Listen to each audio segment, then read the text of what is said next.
quick, I would say, quick talk on how to build an effective resume. We all know that resume is our entry point to the corporate world. In fact, many of you must have actually written a resume or prepared a resume at some point of time. So, why this need of building an effective resume again might be a question in your mind as well. Well, here today we are going to talk about how does a resume really look out for. A fresh graduate resume would be definitely different from somebody who's into professional. At the end of my PowerPoint presentation and my talk, I'm going to show my own resume in two different perspectives and how I use them for different projects or different assignment. So let's begin with the resumes. What would be the agenda for today? We would be talking about before we start up, we would be, let me just tell you how the methodology of the whole webinar would go in. Would be telling you few concepts, few fundamentals, would be asking you few questions on how to build an effective resume. I would try and make this presentation as crisp as in 60 minutes, and we will have a question answer sessions at the end of the my talk. And in case if we jump the timeline, which I'm sure we are not going to do that, but if you still have a question, then we can use the same format. Maybe you can email it to the MIT, or you can, and then MIT can get in touch with me, something like that. Before we start, definitely all your mics are muted, but I would request you to be in a quiet place with a good connectivity as far as possible. I know our internet connectivity is not managed by us, so definitely it's going to take at times it's a big hurdle. In case if you kind of log out, well, meditate. It will buffer. Hang on, and we will let you in. It could happen to me as well, so please be kind and considerate in case if I log out of the session, but be sure I'll be logging in again. In case if you find any difficulty in any words during this presentation, please let us know. I will avoid them at next time. And this would be a general overview of the topics covered. So, what would be the objective for the whole resume building webinar? We would be providing you the overall perspective of preparing your own resume. Let's just keep it that simple. How do I build an effective resume? Let's begin with what could be the agenda or what could be covered in the webinar. We would be talking about what is a resume, what types of resumes are there. We would be talking about what should be included in a resume, what are your skills and attributes, and the references, and how do we really ask people for references. This is what we are going to cover out. I would request the organizer to launch a small poll. How long do you think an employer looks at each resume? So you will get a poll happening on your screen. Just give a shot to it as if how much time do you really think a recruiter or an employer would look at each resume?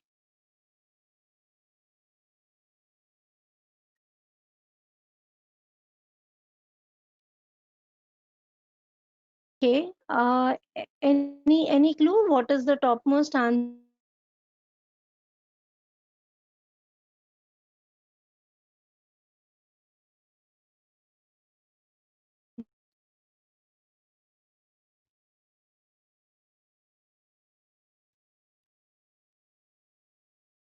So on an average, an employer looks at a resume between 10 to 15 seconds. This is the time when they decide either to keep it or toss it. Now the big question here is, does your resume pass the test? Yes, I have been into recruitments for quite some time, and I have recruited highly qualified positions as vice presidents and CEOs as well. Many a times you will see that a resume is just an entry point for your job, and that's one single line or one single phrase that would catch my attention. I would scan resumes or screen resumes from different Naukri, from Monster, from other job portals, and one single line or one single phrase that would catch my attention is a resume that would be there in my screening box. Rest of the resume, well, they just get tossed.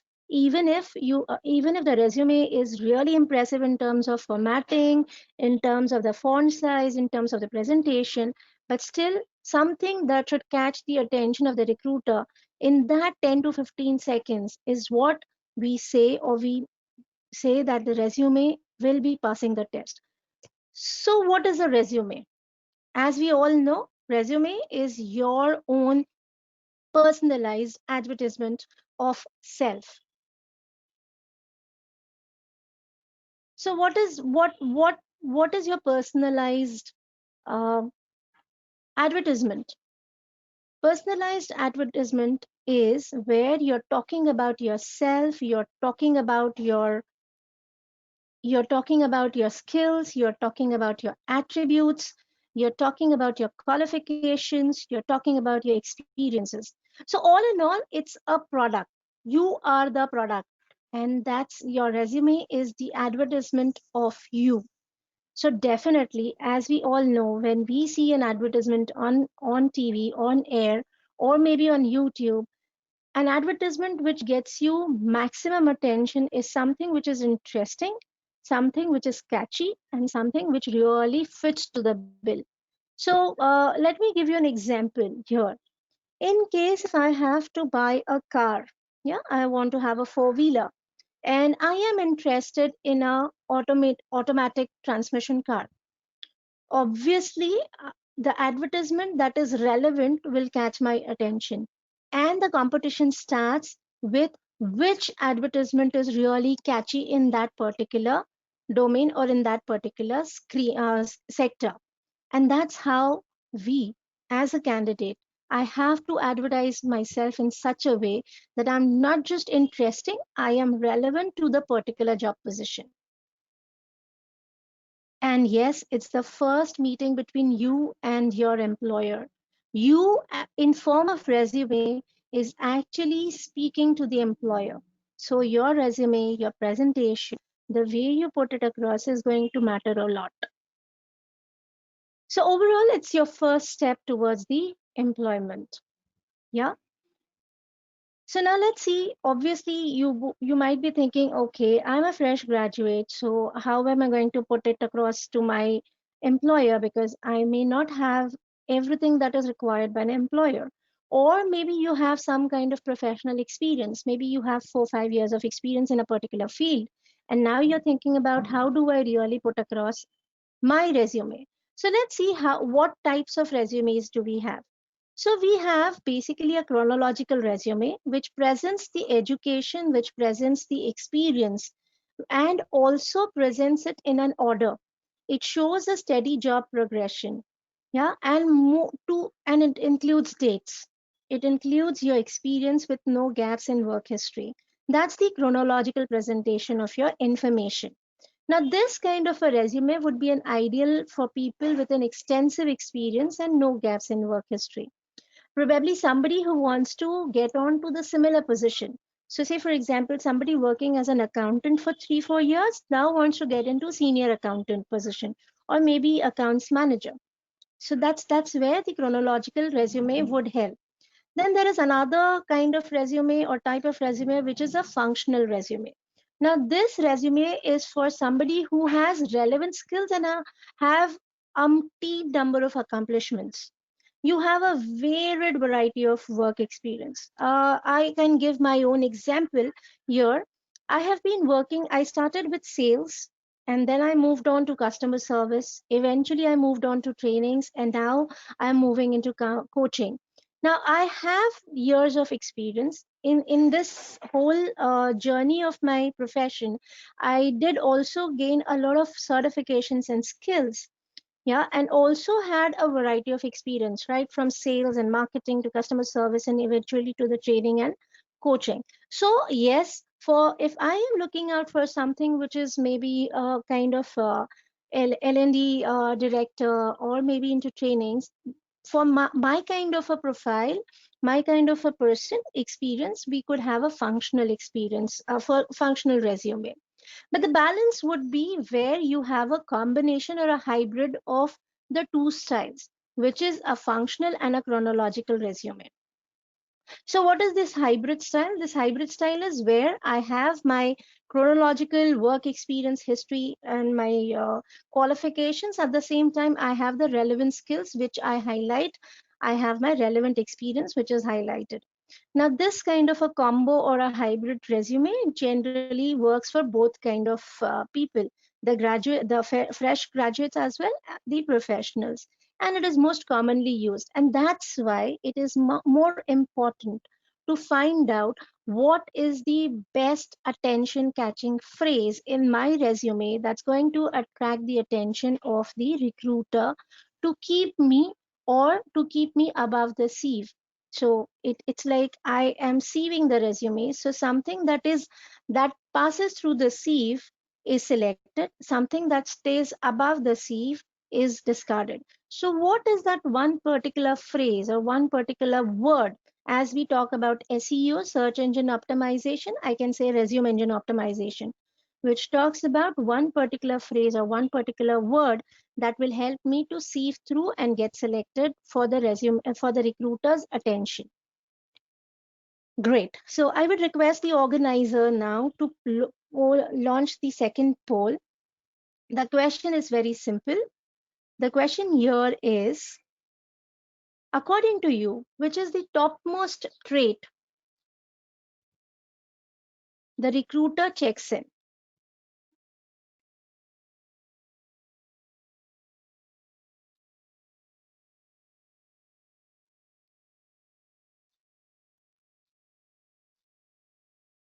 So what could be the topmost trait that a recruiter would really look out or consider in a candidate? Could it be communication and presentation? Or maybe grooming and presentation?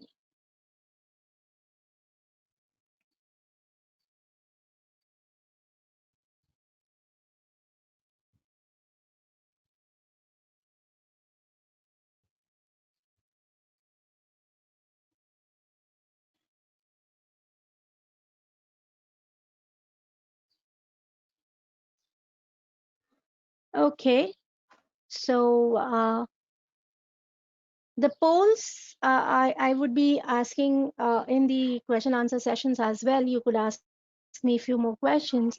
But one particular trait that a recruiter or the person, somebody who really looks out for, is honesty and integrity.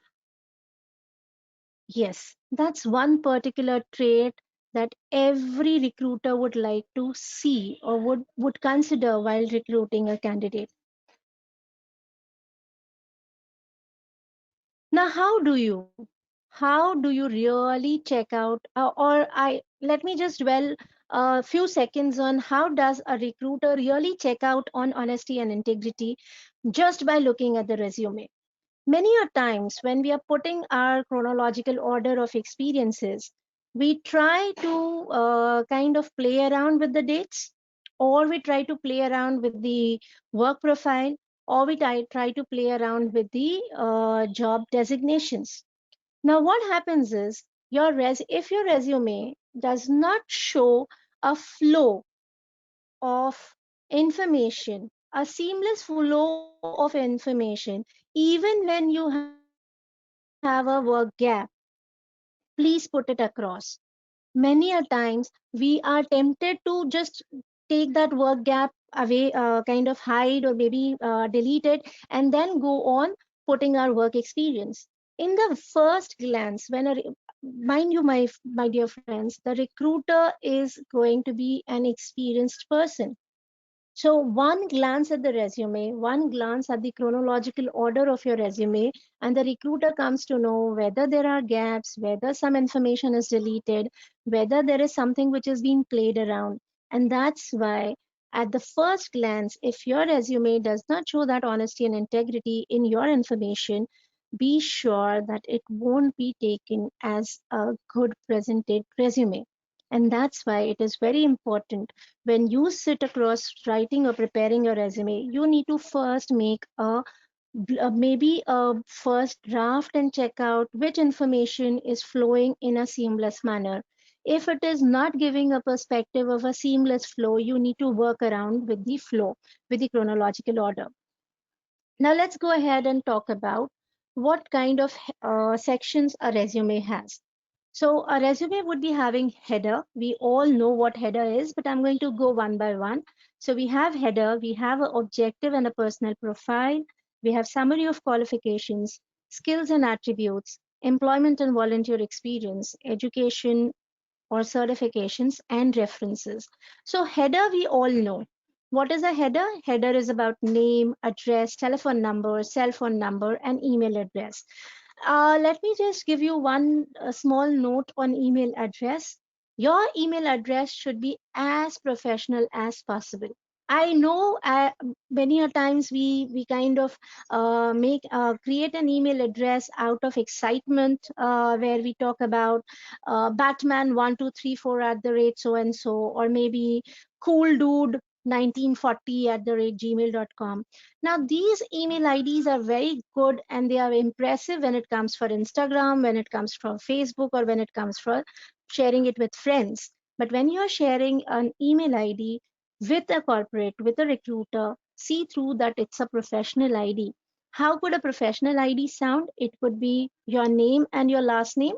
Maybe mine is Dipali Patrikar at the rate gmail.com, or you could have uh, maybe a passionate trainer, Dipali at the rate gmail.com, something like that, which sounds professional when it is read out through. So that's how the email address should be considered while you're creating. If in case if you have a professional email, that's a great, fantastic thing. I'm going to dwell, this is just an example of how the header could be. Yeah. I'm going to dwell a little more on an objective and personal profile. Now, what is an objective? Well, why is it important to have an objective and a personal profile in a resume? Because it introduces you to the employer. It gives your personality trait to the employer. It provides the focus by telling the employer what you want. And yes, it states clearly what you have to offer. So when I was trying to get in within a marketing department, my objective could sound about in such a way that I'm a passionate seller or a passionate salesperson with with an aspiration to get into serving customers for 100% CSI, which is customer satisfaction index. So that was the objective of my resume. Now it clearly states the employer what I have in offer. So when I say a passionate salesperson or an experienced salesperson, the recruiter comes to know that yes, this person has an experience in sales and now he or she is looking out for something to do with service, customer satisfaction, something of that sort. At the same time, the personal profile is a summary of your experiences and skills. So how do we write an objective? So I've just given an example with of an objective which talks about customer service position with a Crazy Bean coffee company. Now this person is looking out for again a similar position into customer service, and he or she is working with a coffee company.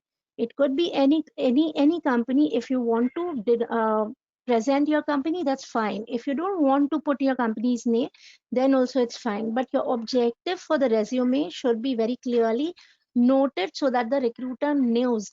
One more thing, why it is very important to have an objective in the resume is while screening, when the recruiter puts in the keywords.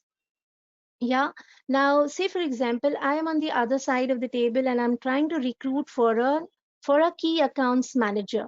Now, somebody as key accounts manager, I would be putting a few keywords in the job portal scan resume section. Maybe I'm going to put on salespeople, sales. I'm going to put in customers, customer service. I may put in key account management. I would be putting out into rapport building, something like that. So when your resume has these kind of words for that particular position, your resume will be sieved through and it will be shown to me. And that's why the objective and the profile is important. So when you see this example of profile, a personal individual with strong communication skills who is committed to complete customer service and satisfaction. Now, these are the skills that are required for a customer service position. And that's exactly what the recruiter is going to put it in their scanned resume sector section. Then he or she is also going to put in across as being friendly or trustworthy or dependable. Yeah, because that's what customer service is all about. You need to be friendly, you need to be dependable, you need to be trustworthy. Otherwise the customers are not going to come to you. So these are key words for the customer service position. So here I would like to make a note, in case if you're looking out for a particular position, you're seeking out a particular position, maybe you're looking out for a sales and marketing position, and you want to get into telecom sales. Now, what would be the keywords for the telecom scale sales? Think about those keywords that could be used in the corporate world as a lingo, as most commonly used words for telecom sales. Maybe a go-getter could be one of the term.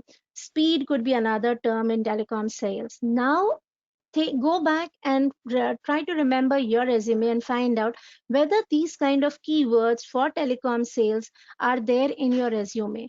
If they are there in the resume, then it gets sieved through, because that's what the recruiter is looking out for in a resume. Summary of qualifications, we all know it talks about what makes you the best person for the job. It talks about your skills, your qualifications, and it also talks about the jobs that you have done, and also mentions the skills that you have been doing in the job posting if applicable. So that's how the summary of qualification would go about. Now, summary of qualification, let me go back again. Summary of qualification is not your education qualifications. Summary of qualification is your experience qualification. Summary of qualification is about any kind of internship that you have done and you have utilized particular skills in that particular internship. This I'm predominantly telling to the fresh graduates who might be thinking of, I don't have an experience, how do I put my experience skills here? So if you go through the last bullet point here, which is include the skills mentioned in the job posting if available. So that's what the summary of qualification is all about. How do you put it? So it could be professional customer service provider. That could be your qualifications summary. This is an eligibility qualification that we are talking about. Proficient in handling cash, taking payments and making change, or passion for fashion and clothing. So these could be your qualifying eligibility criteria for a particular position.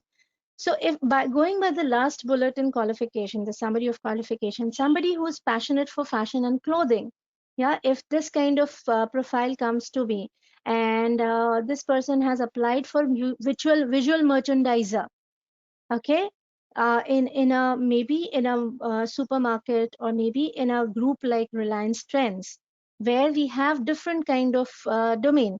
Now this person is very apt for somebody who can go in for visual merchandising for the Reliance Trend market. But somebody who is proficient in handling cash or taking payments or making change could be somebody who can go in handling the point of sales, the POS. Or somebody who has a very good professional customer service attitude or customer service provider could go as a troubleshooter or a customer service in the back end operations, where he or she could handle irate customers, their complaints, their queries, their clarifications. So you see, one single line on your summary of qualification can give so much to the recruiter to find out which is the apt position for you. And that it also makes the recruiter a little more specific when he or she calls you for an interview. Let's move on to skills and attributes. Now, we all know that we have two kind of skills. One is the hard skills, which can be taught or certified. Now, yes, with this situation that we are into, the corona situation, the crown pandemic that we are just currently handling, I am sure a lot of you must have gone on to various websites, various open platforms where you could have get into your certifications. We have Udemy, we have Coursera, which gives a lot of certifications, and at this point of time they are really very reasonable. In case if you haven't yet done any other certification, I would recommend, I would suggest, please go ahead and get on to any a certification that would help you in your, maybe in your future job. Let me give you an example. Again, I would share my own example. As I said in the beginning, I wanted to move on to from trainings to coaching. Now, yes, this was 3 years back when I want to get on to from trainings to coaching, and everybody would say, oh, it's very easy to get on from trainings to coaching domain. However, one thing that I realized was, though I know what coaching is all about, though I know I was doing coaching to an extent, but I was not kind of completely fundamentally right on track when it came to coaching. And that's the point when I thought of getting into a coaching certificate. How did that help? Well, it gives you the fundamental concepts and the basics of your particular hard skills. So somebody who wants to get into Java coding can get a Java certified. Or maybe if you want to get into app development, get onto some kind of a certification which helps you in understanding the basics and the concepts, fundamentals of app development. And we have umpteen number of courses available at a very reasonable cost on Udemy, on Coursera, and other websites. So check out those. So that's what we talk about, hard skills. Then we have something called as soft skills, which is a personal attributes. Now, the poll that we had launched in, which is the topmost trait that a recruiter would really look out for, would come into your personal attribute, honesty and integrity. Another personal attributes could be team player. Now, how do I really find out, or how do I really present that I'm a great team player when I am into working from home, when I am working in this lockdown era, which is now an unlock era? But how do I show myself? How do I present myself to be a team player? Well, if you have a common team where you've been working through, take an initiative to get on to some kind of employee engagement. Maybe you can arrange a small fun activity on Saturdays and put it on your resume. That shows that you care for the team. Or what kind of flexibility do you represent? In case if you're working in a shift, check out whether you can have somebody else backing up for your shift, and then you can go an extra mile to get on to some kind of customer service or to some kind of troubleshooting. That present and put it on your resume, because everything has to be result oriented, and that's where your personal attributes will be seen. Now you might say that, okay, one of the personal attributes which has been noted here is an energetic. How do I show my energy in my resume? By using the right words, by using the words that really gives that kind of positivity in your resume, is where you can talk about being energetic. So these are all about skills and attributes. And finally, it should include an accomplishment statement to support your attributes. I'm going to spend a little more time on accomplishment statement. And why? Because accomplishment statement is is your own validation towards whatever you have put in across in your resume. It is a written proof. It could be in numbers. It could be your success story from your past work, and it also shows how you are unique and what values you can bring. Now, say for example, if a person is looking through your resume and he or she has a question, why should I recruit this person? Or for that matter, why should I really call this person for an interview? This accomplishment statement is going to give the answer to the question of why should I really consider this candidate for a particular job. So, yes, if you don't have accomplishment statements written, I would recommend, suggest, sit down and check out for last 1 year, past 1 year, not just the period that we were into, confined to our homes, but also prior to that. In last 1 year, what are the success stories that you can really list down. Now, how could be a success story listed down? An example could be you pre-lockdown era period, you might have conducted a training program for your own team. Maybe it could be a process training. Now that could be your success story.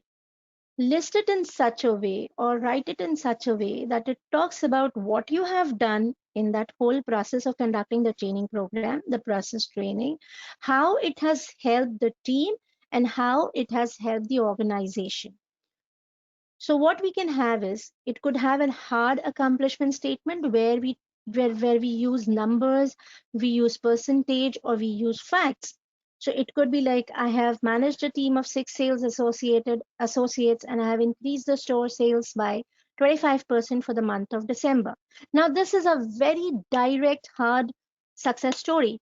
When a recruiter sees this, the recruiter comes to know that yes, this person is able to manage a team of people, and this candidate has the capacity and the competency to push or motivate the sales team, so that there is an increment of 25% in the store sales. Now this is what is a very great attribute if I'm looking out for say a sales officer or a sales manager for a particular store or a particular branch. Now this kind of a hard accomplishment statement should really be supported by good number and data and facts. Because if you're putting this way, the company or the organization is going to backtrack to your organization where you have shown this kind of increment. They might find out whether this person has really done that kind of a job. So yes, a hard accomplishment statement does give you an edge over the other people, other candidates, but at the same time it's a double-edged sword. So you need to really put in the real figures or real statement there, the real numbers there.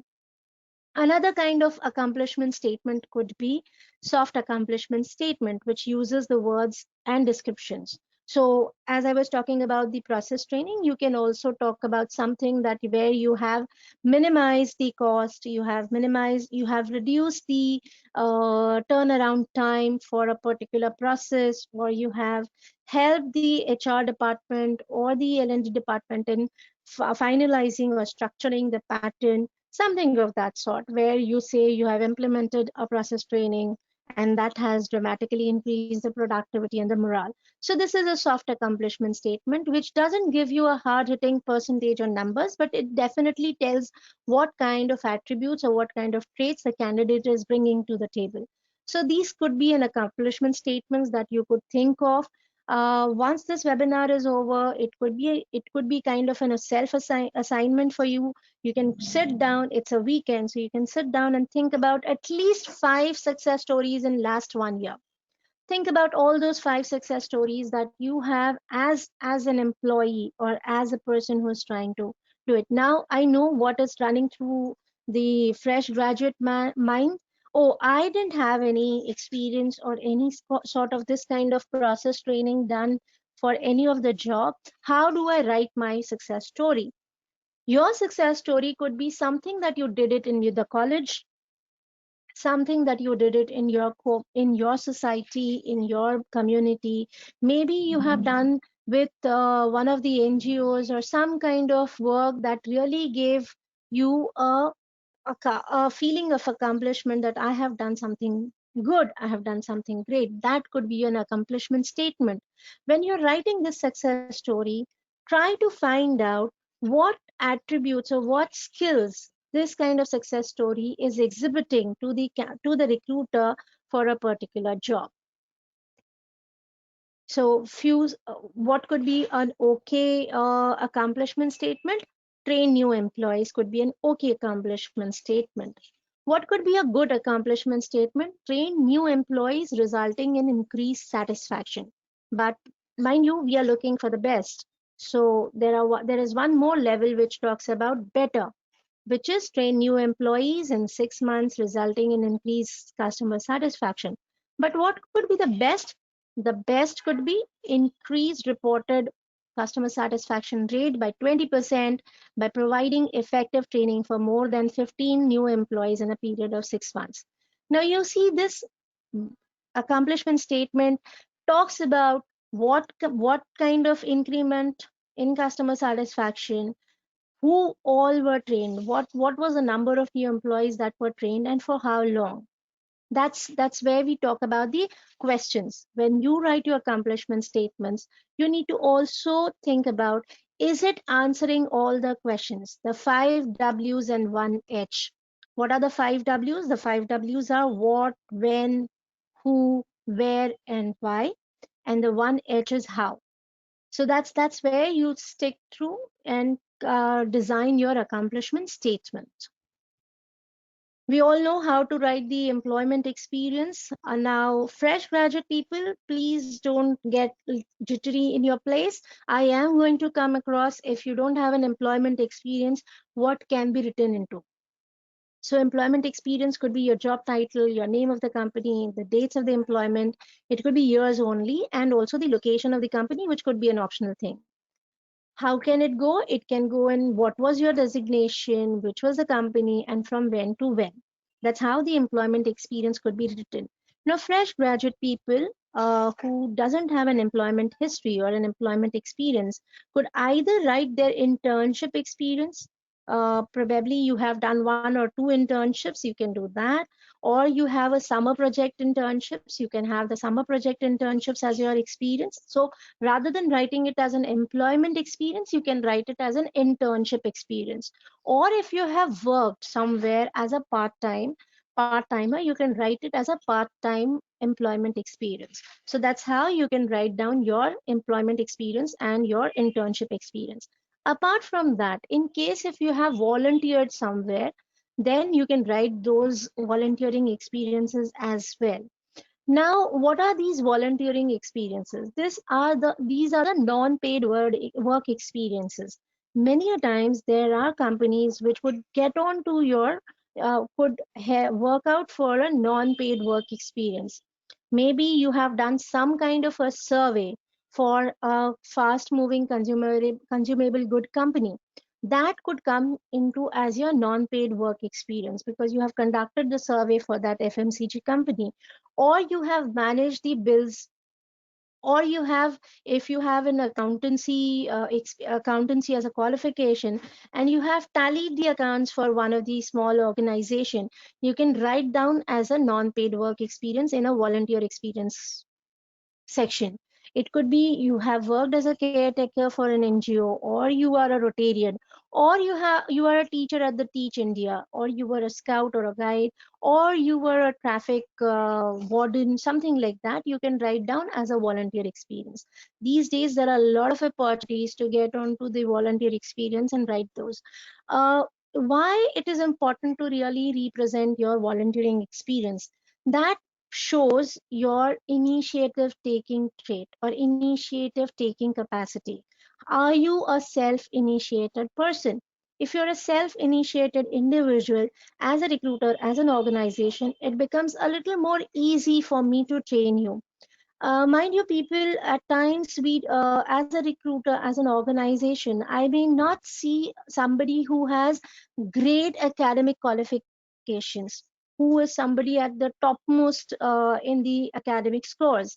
But I would definitely consider somebody who is trainable, who is groomable to my system, because it's much easier for me to train a person who is flexible, who is adaptable to the system, rather than somebody who's like the topmost at the bar but says, oh, this is how it should be done, this is how it has to be done, this is how theoretically it is done.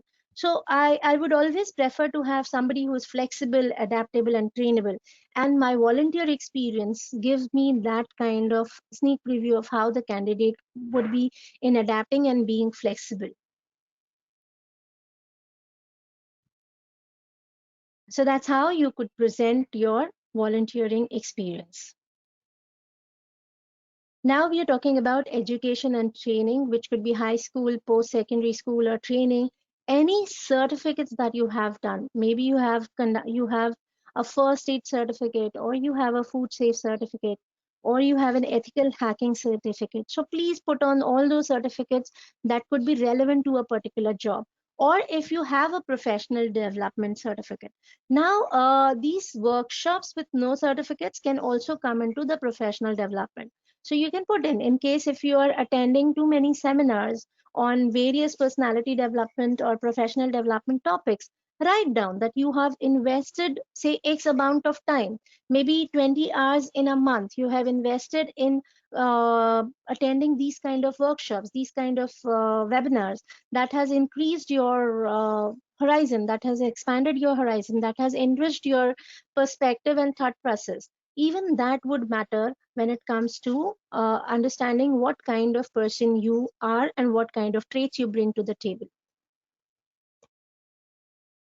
So that's how we would be listing our education and training programs, the certificate, the name of institute, the dates, and the location. So yes, the graduate diploma, grade 12 diploma, first aid level, or maybe Youth Connect conference, which you might have attended with Youth Work Society. So those could be something that can come as education and training.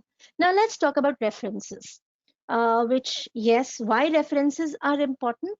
References are important because they help the organization to backtrack and check out your honesty and integrity. At the same time, it makes sure that to the organization that they are hiring the right candidate. So you could have two kind of references.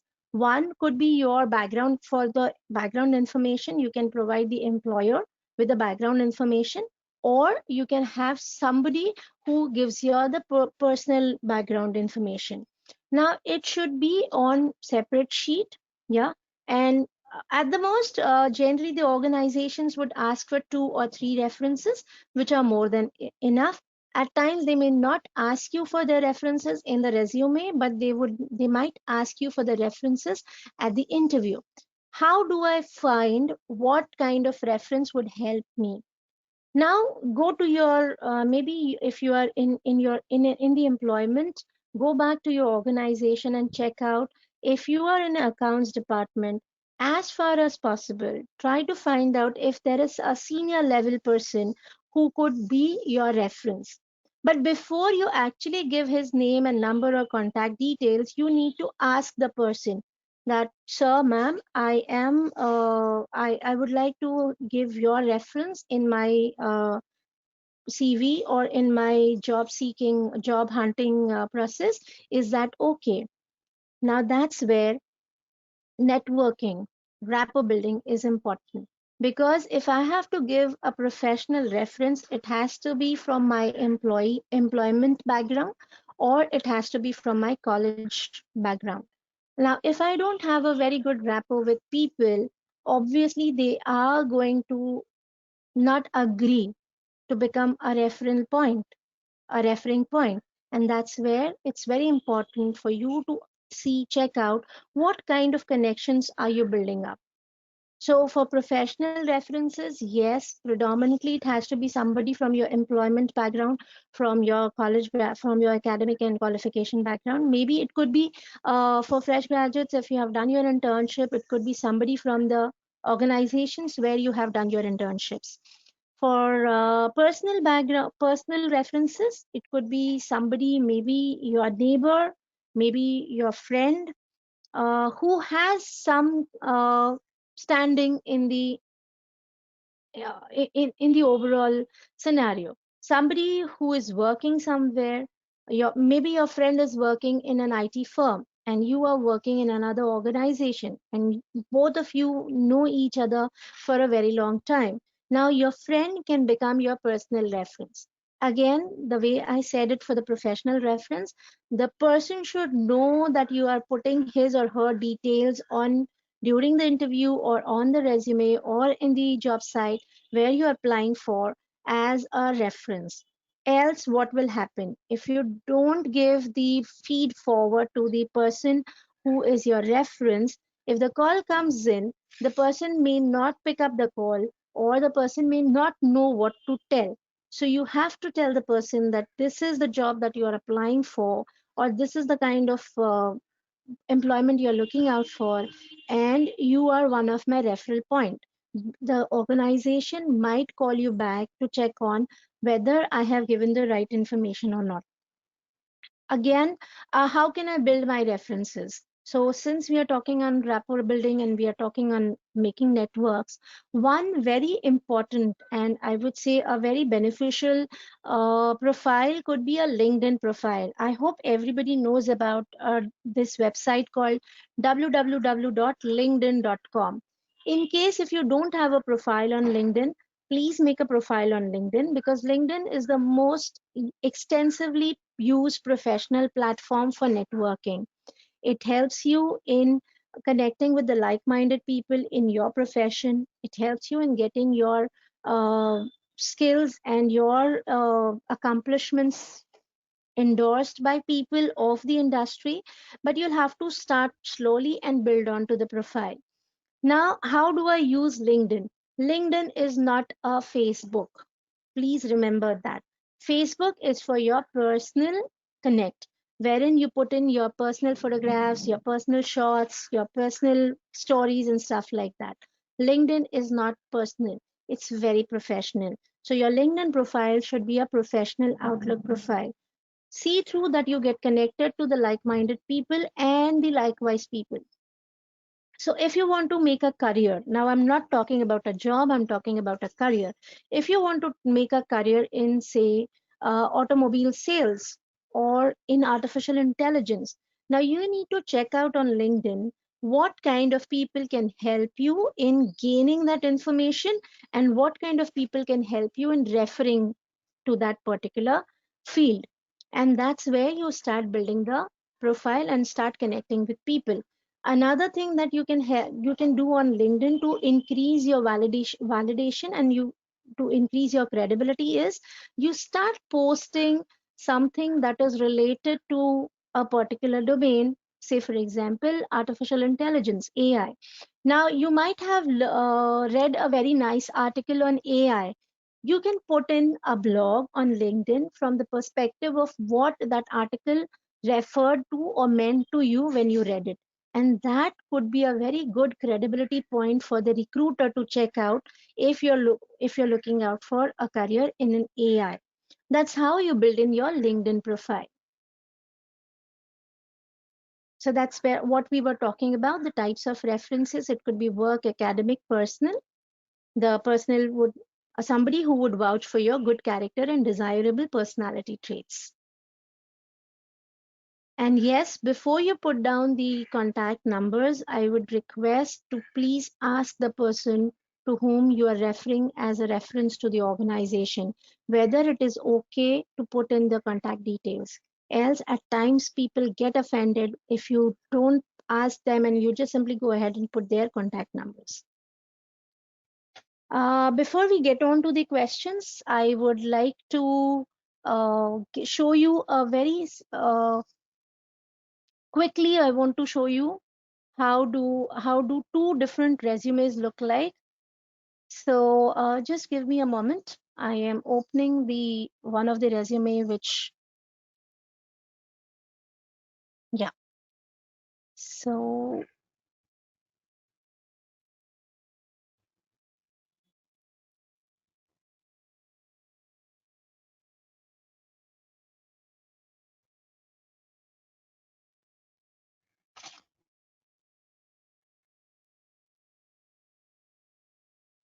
okay. So if you see, this is one of my profile that works out with everything that we talk about. So there's a snapshot or there's a small snap on that side of the profile. And here I'm talking about the summary and the profile, personal profile. So if you see, this is how it looks like: a corporate trainer skilled in facilitating successful corporate training. It also talks about the expertise that I have. Then I'm talking about the professional profile, which is giving the chronological order details about what kind of profession I was into, my employment experiences that I had, along with a very detailed job profile. So this is how it would go in for the professional profile. At the end of the professional profile, I'm talking about the personality synopsis, which talks about the personality traits that we just spoke about, the soft skills, the personality traits. Then what kind of expertise I have. So the skills, what kind of skills do I have? The content designing and the development. And in that, what kind of skills do I have? Then what kind of trainings and workshops I have conducted. Then there are academic credentials, and finally the personal details. So this is one way of presenting your profile for a job, which would be similar to the experience that I have, maybe into trainings and development. And then there is another, just a moment.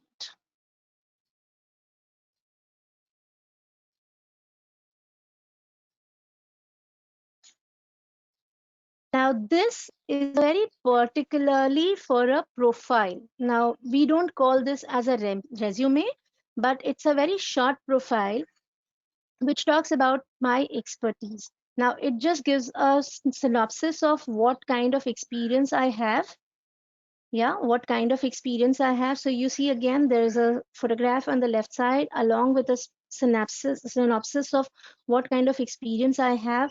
It's a kind of an introduction of who am I, what kind of experience, and then it talks about very quickly it talks about what I am: a master trainer, a strong motivator, coach, and a food connoisseur.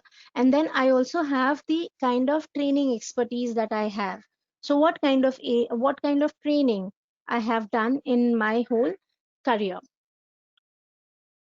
And then it talks about the skills. So relevant skills to training and counseling.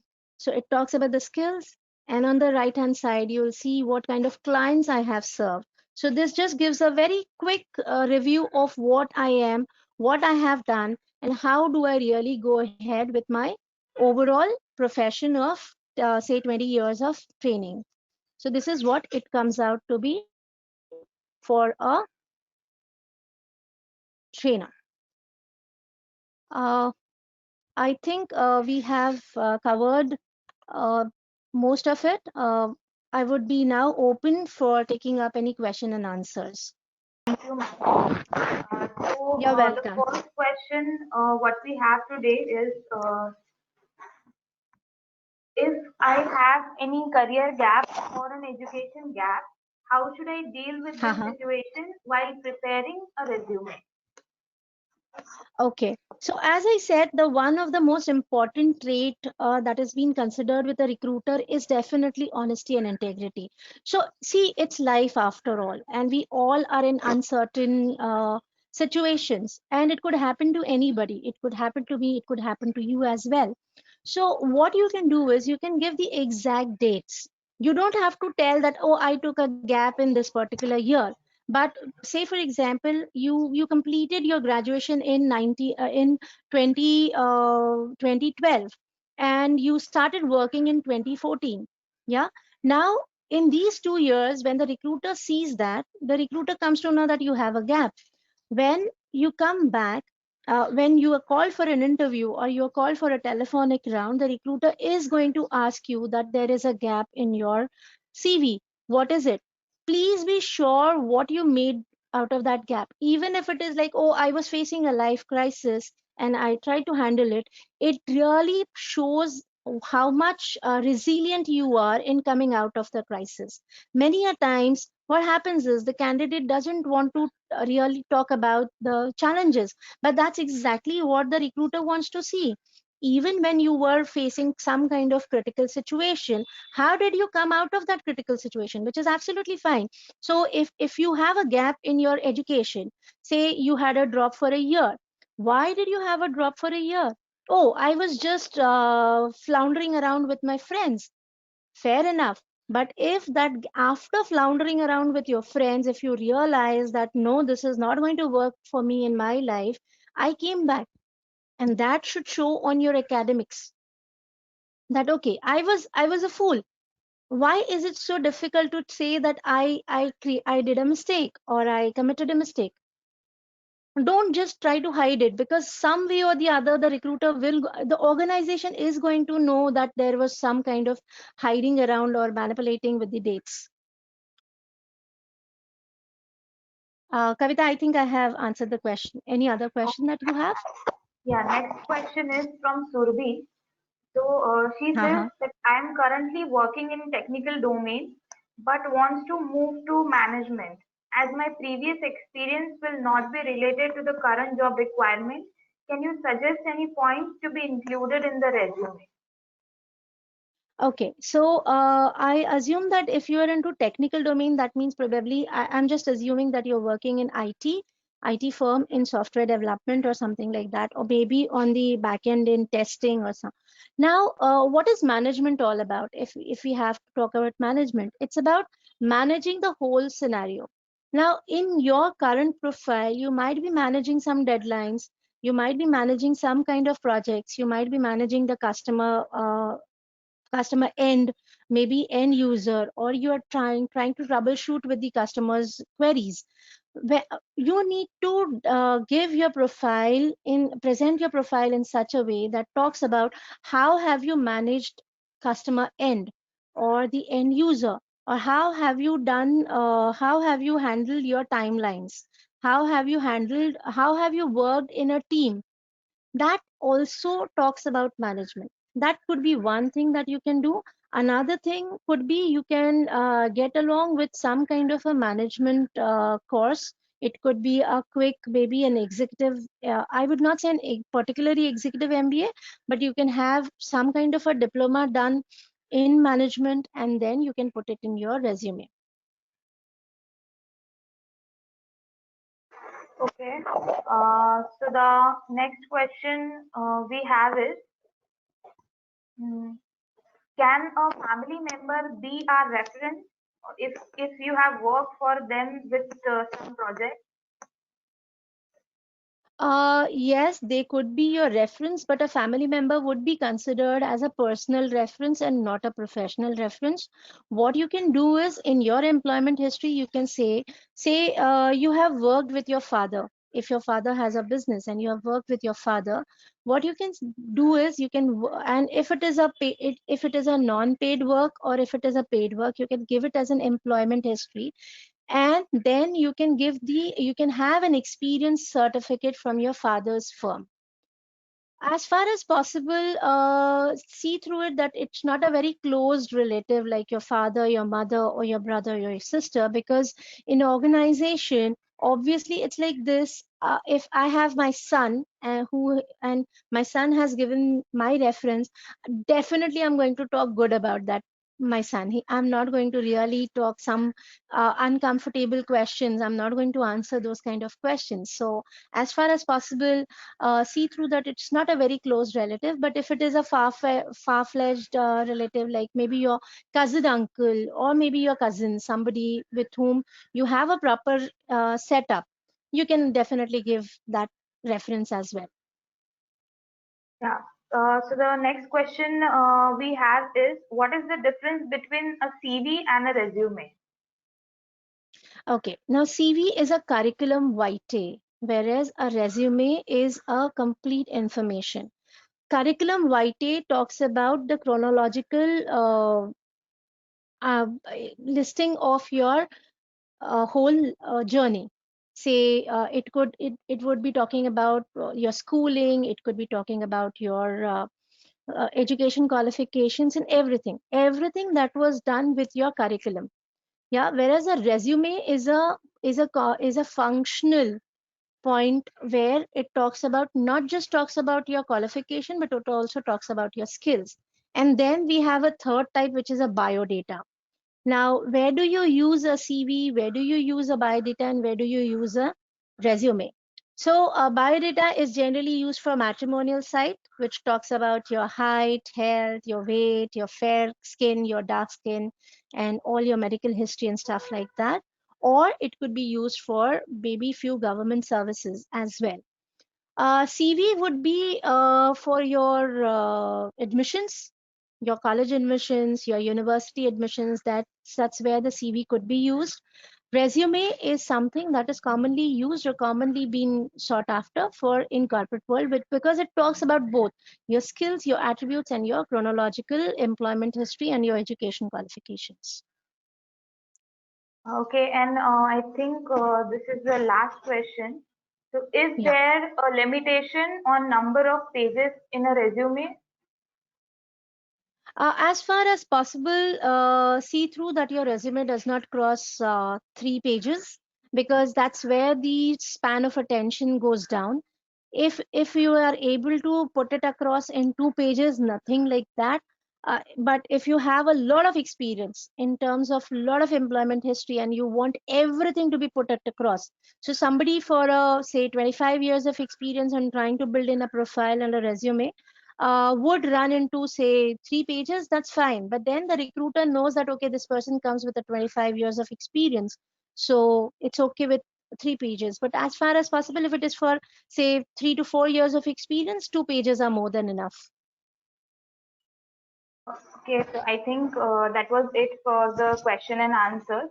Now I request Great. Kavita to take over the presentation. Yeah. Okay. Thank you. Thank you, Thank you so Kalyani, much. for coordinating the FAQs. And mostly, thank you, Dipali ma'am, for such an amazing session and sharing your perspective related to resume building.